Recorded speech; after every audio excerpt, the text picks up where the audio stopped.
Hello everyone, welcome to our channel eminent classes. हम आपके लिए लेकर आए हैं फिर से NCERT solution of chapter electric charges and field. Class 12 का फर्स्ट चैप्टर है आपका। इससे पहले कुछ क्वेश्चंस आप कर चुके हैं पिछले वीडियोस में। अब देखते हैं नेक्स्ट क्वेश्चन। तो नेक्स्ट क्वेश्चन आपके सामने है, क्वेश्चन नंबर 1.8। क्वेश्चन को पढ़ते हैं पहले। क्वेश्चन कह रहा है कि 2 पॉइंट चार्जेस हैं हमारे पास, 3 माइक्रोकूलम एंड -3 माइक्रोकूलम, जो एक दूसरे से 20 सेंटीमीटर की डिस्टेंस पर प्रेजेंट हैं। अब आपको बताना है कि what is the electric field at the midpoint O of the line A B joining the two charges. यानी दोनों चार्जेस को जोड़ने वाली कोई लाइन है ए बी। उन चार्जेस के मिड पॉइंट पर आपको इलेक्ट्रिक फील्ड की वैल्यू फाइंड करनी है। इसके अलावा आपको बताना है कि अगर इस मिड पॉइंट पर कोई negative test charge of magnitude 1.5 into 10⁻⁻⁹ coulomb को रख दिया जाए तो उस पर फोर्स कितना लगेगा। तो दो चार्ज हैं आपके पास। क्वेश्चन को समझते हैं पहले।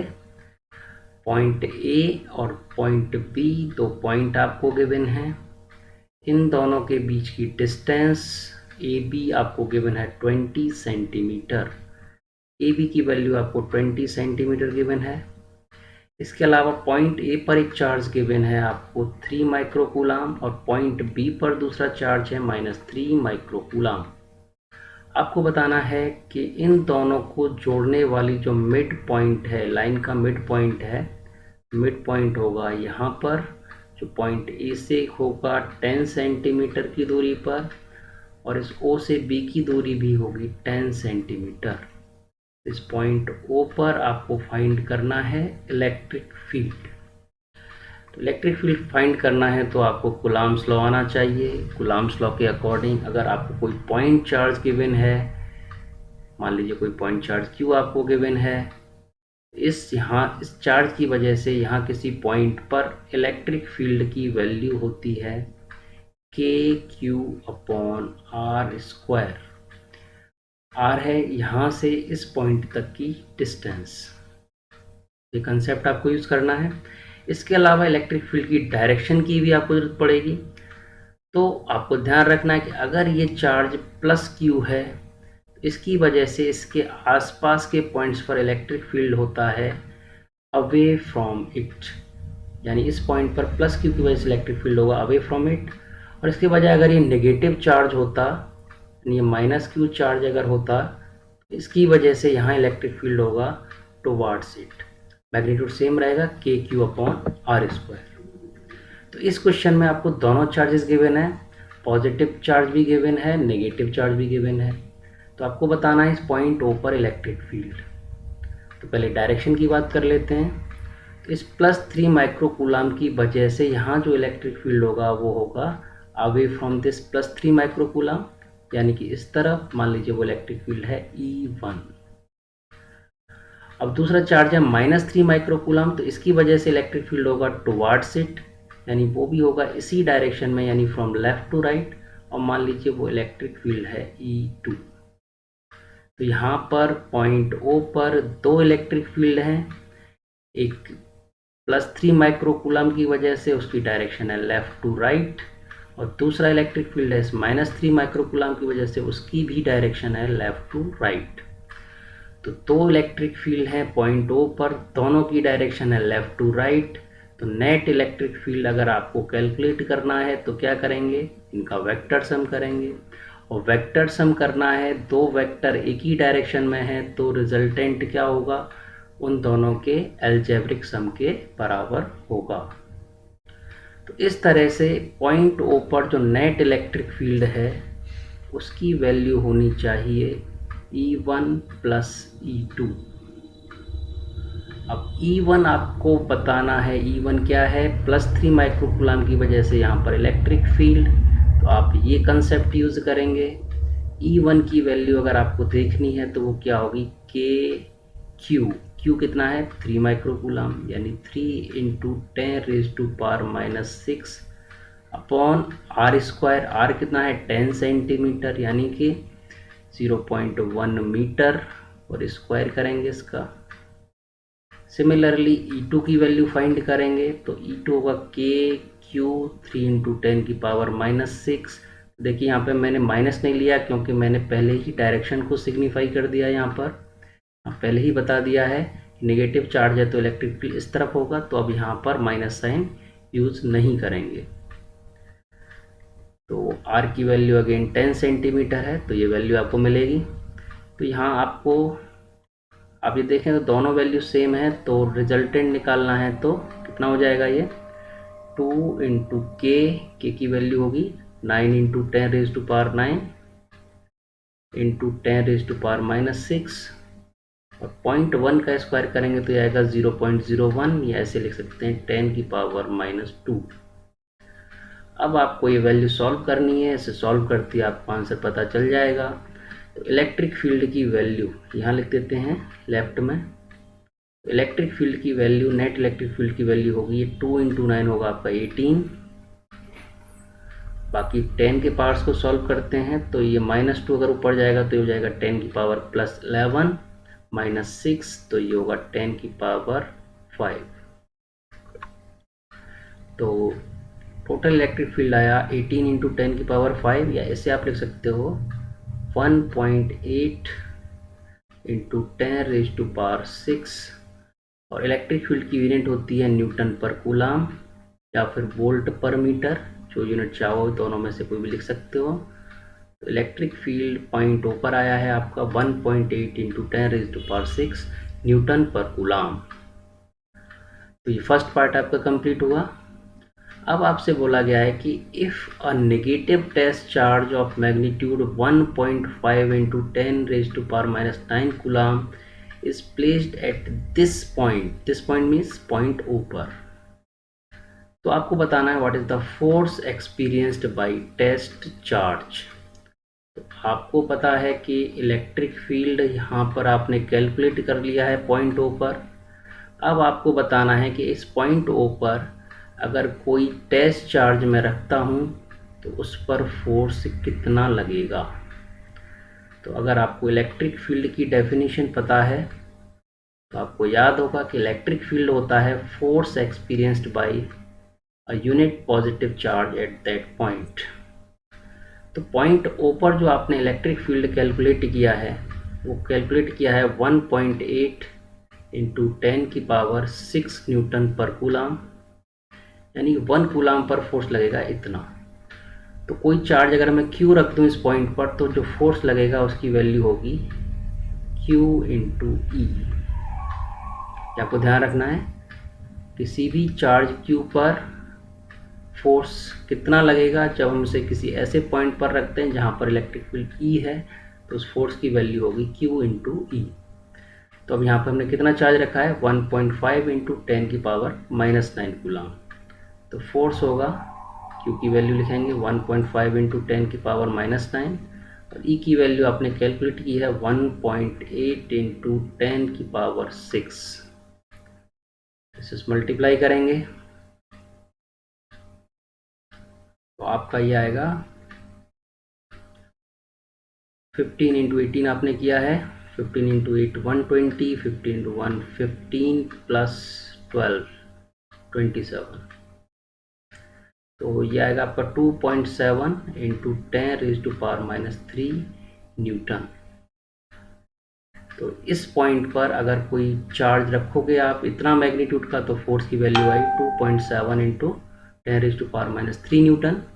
अब डायरेक्शन भी आप बता सकते हो। देखो यहाँ पर इलेक्ट्रिक फील्ड है आपका लेफ़्ट टू राइट, तो पॉजिटिव चार्ज पर फोर्स लगता है in the direction of electric field, लेकिन हमारे पास ये चार्ज पॉजिटिव ही है तो फोर्स किधर लगेगा, इस पर लेफ़्ट टू राइट ही लगेगा।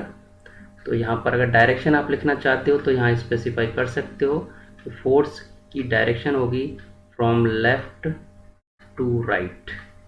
लेफ़्ट टू राइट को यहाँ पर फ्रॉम ए टू बी भी कह सकते हैं हम। तो इस तरह से आपने इलेक्ट्रिक फील्ड निकाला पॉइंट ओ पर, और जब कोई चार्ज हमने पॉइंट ओ पर रख दिया तो उस पर फोर्स भी कैलकुलेट किया। इस तरह से आप क्वेश्चन सॉल्व कर सकते हैं। नेक्स्ट क्वेश्चन है आपके सामने, a system has two charges QA and QB, magnitude आपको गिवन है। located points A's and B respectively. What are the total charge and electric dipole moment of the system? Question को ध्यान से देखें तो पहले हम देखेंगे कि चार्जेस रखे हुए हैं। दोनों चार्ज कैसे हैं? मैग्नीट्यूड इक्वल है लेकिन साइन अपोजिट है। एक प्लस क्यू चार्ज है तो दूसरे को हम कह सकते हैं माइनस क्यू चार्ज है। और कहाँ रखे हुए हैं ये? 0 0 -15 और 0 0 +15 पर, यानी z एक्सिस पर दो चार्ज रखे हुए हैं। तो सिंप्लीफिकेशन के लिए मैं z एक्सिस आपके लिए ऐसे मान लेता हूँ। ये मान लीजिए ओरिजिन है, तो ये वाला पॉइंट हम मान लेते हैं 0 0 -15 है। यहाँ पर चार्ज गिवन है 2.5 × 10⁻⁻7 कूलम। और दूसरा पॉइंट है आपका 0 0 15 और यहाँ पर चार्ज है आपका नेगेटिव 2.5 × 10⁻⁻7 कूलम। अब आपसे पूछा गया है कि टोटल चार्ज कितना होगा। तो टोटल चार्ज निकालना है तो क्या करेंगे? दो चार्ज हैं आपके पास, एक Q1 है और एक Q2 है। तो नेट चार्ज निकालना है तो क्या करेंगे? दोनों को ऐड करेंगे। तो टोटल चार्ज क्या होगा? टोटल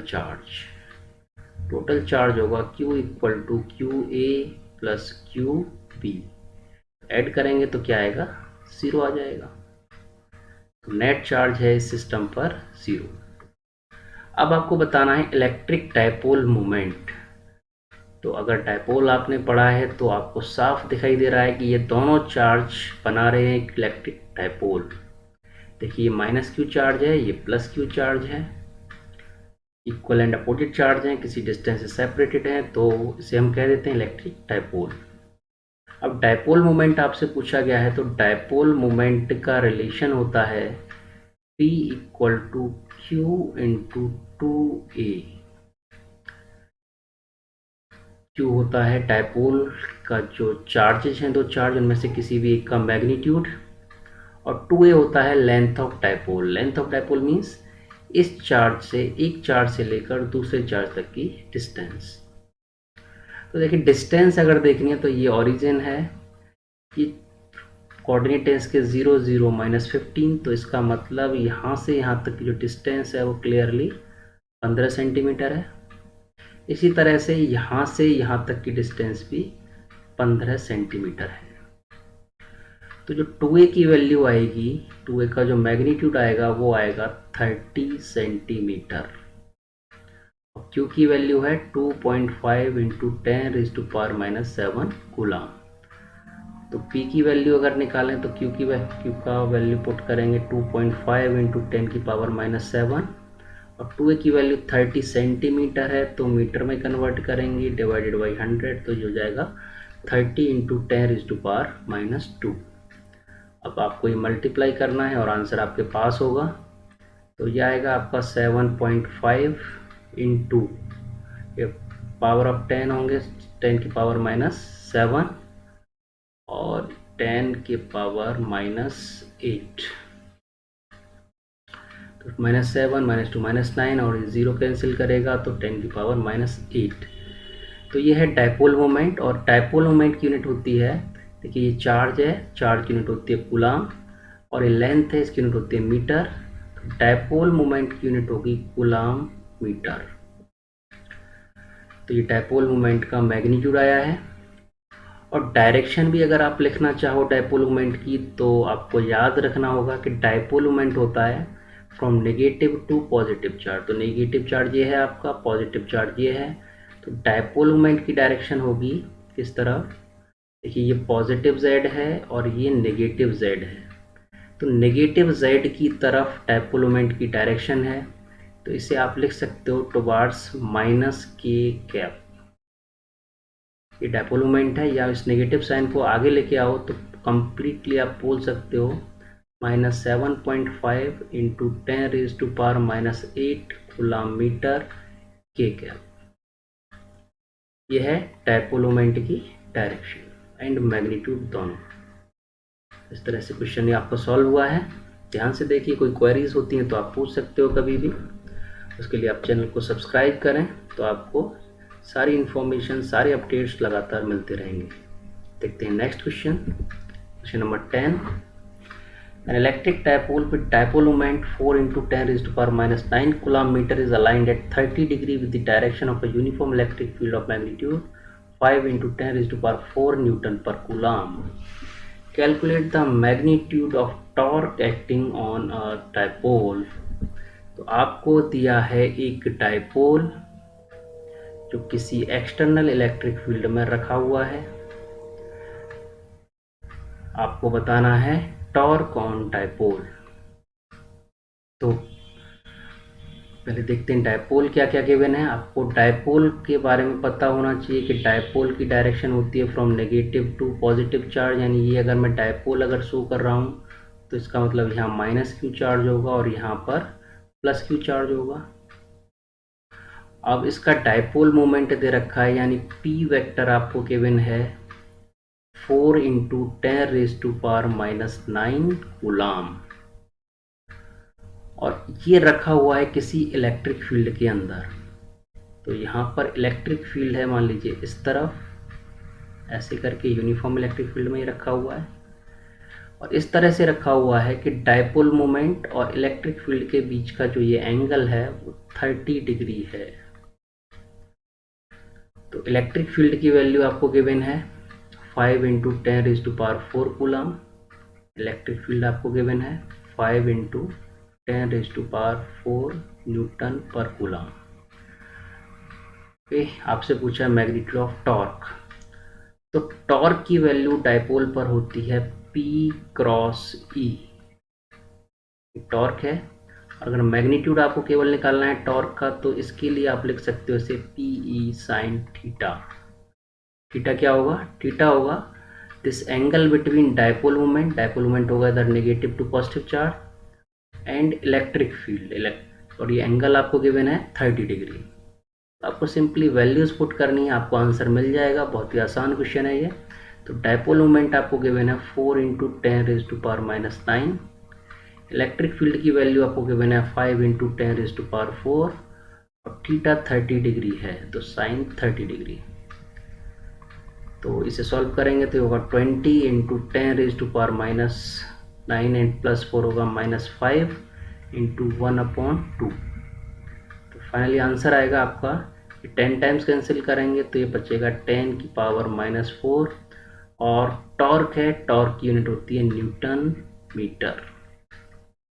तो इतना टॉर्क इस पर लगेगा।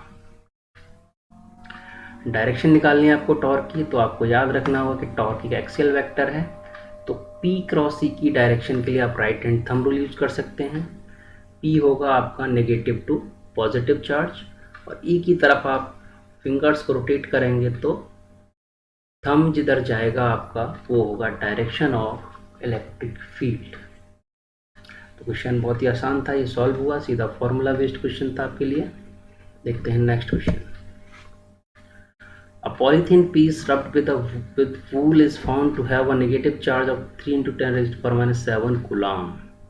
Estimate the number of electrons transferred from which to which is there a transfer of mass from wool to polythene. देखिए क्या गिवन है आपको, आपके पास पॉलीथीन पीस है और वूल है। तो पॉलीथीन पीस को हमने वूल से रब किया तो पॉलीथीन पीस पर नेगेटिव चार्ज आया है 3 into 10 raise to power minus 7 coulomb. तो अगर नेगेटिव चार्ज आया है इसका मतलब पॉलीथीन ने इलेक्ट्रॉन गेन किए हैं। तो यहाँ से ये कंक्लूजन तो आप निकाल सकते हो कि polythene piece has gained some electrons. Polythene piece has gained electrons. तो इलेक्ट्रॉन्स कहाँ से आए होंगे? वूल से। तो इसका मतलब इलेक्ट्रॉन का ट्रांसफर हुआ है वूल से पॉलीथीन में। तो इस पार्ट का आंसर तो आपको मिल गया है कि इलेक्ट्रॉन्स ट्रांसफर हुए हैं वूल से पॉलीथीन में। अब कितने इलेक्ट्रॉन ट्रांसफर हुए हैं, नंबर ऑफ इलेक्ट्रॉन्स हमें बताने हैं। तो देखिए अगर केवल एक इलेक्ट्रॉन का ट्रांसफर होता तो चार्ज आता 1 इलेक्ट्रॉन के बराबर। तो मान लीजिए n इलेक्ट्रॉन ट्रांसफर हुए हैं तो टोटल चार्ज आएगा n इलेक्ट्रॉन्स के बराबर। तो यहाँ पर टोटल चार्ज आपको गिवन है 3 इंटू 10 की पावर -7, एन आपको फाइंड करना है और ई की वैल्यू होती है 1.6 इंटू 10⁻⁻19 कूलम। तो ये ई क्या है, चार्ज ऑन इलेक्ट्रॉन, इसकी वैल्यू ये होती है। तो एन आपको फाइंड करना है, तो सिंपली डिवाइड कीजिए इसे 3 इंटू 10⁻⁻7 अपॉन 1.6 इंटू 10⁻⁻19। तो इसे आप डिवाइड कर लेते हैं तो आपको आंसर मिल जाएगा।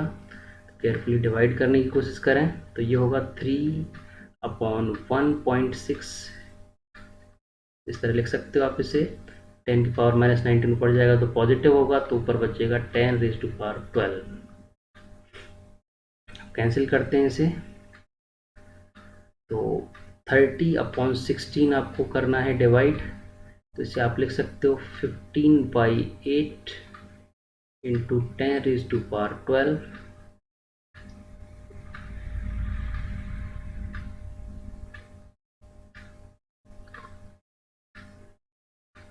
1.875 इंटू 10⁻12 ही आपका नंबर आ रहा है। तो इसे आप लिख सकते हैं, इतने इलेक्ट्रॉन्स ट्रांसफ़र हुए हैं from wool to polythene, from wool to polythene. ये नंबर आपने निकाल लिया। तो आपको ये रिलेशन याद रखना है, किसी बॉडी पर चार्ज अगर Q है तो Q इक्वल टू होगा N इंटू ई, ये मैग्नीट्यूड है चार्ज का। तो N क्या होगा यहाँ पे, नंबर ऑफ इलेक्ट्रॉन्स ट्रांसफर्ड, और E होगा चार्ज ऑन वन इलेक्ट्रॉन। अब दूसरा पार्ट हमसे पूछा है, is there a transfer of mass from wool to polythene. तो बिल्कुल होगा, क्योंकि इलेक्ट्रॉन में भी मास होता है। तो जब वूल से कुछ इलेक्ट्रॉन पॉलीथीन में जाएंगे तो पॉलीथीन का मास थोड़ा सा बढ़ जाएगा और वूल का मास थोड़ा सा कम हो जाएगा। अगर आपसे कोई कैलकुलेट कराता है कितना मास कम या ज़्यादा होगा, तो आपको याद रखना है जो मास जो ट्रांसफ़र होगा वो होगा mass of electron into number of electrons transferred. तो नंबर ऑफ इलेक्ट्रॉन्स आपने यहाँ कैलकुलेट कर लिए हैं, और इलेक्ट्रॉन का मास आपको बता देते हैं। इलेक्ट्रॉन का मास होता है 9.1 इंटू 10⁻⁻31 kg। तो इसमें n का मल्टीप्लाई करेंगे तो आप ये मास कैलकुलेट कर सकते हैं। इस क्वेश्चन में नहीं पूछा गया है, लेकिन आप कंसेप्ट्स ये ध्यान रख सकते हैं। तो क्वेश्चन नंबर 11 आपका कंप्लीट हुआ। इसके बाद करनी है आपको एडिशनल एक्सरसाइजेज ऑफ एनसीईआरटी। तो अगर आप चाहते हैं उनके सॉल्यूशंस भी, तो फॉलो करें हमारे चैनल को और जुड़े रहिए हमसे लगातार। चैनल को सब्सक्राइब करें और ग्रो करें, अपनी लर्निंग को स्ट्रॉन्ग करें। Thank you for today's video.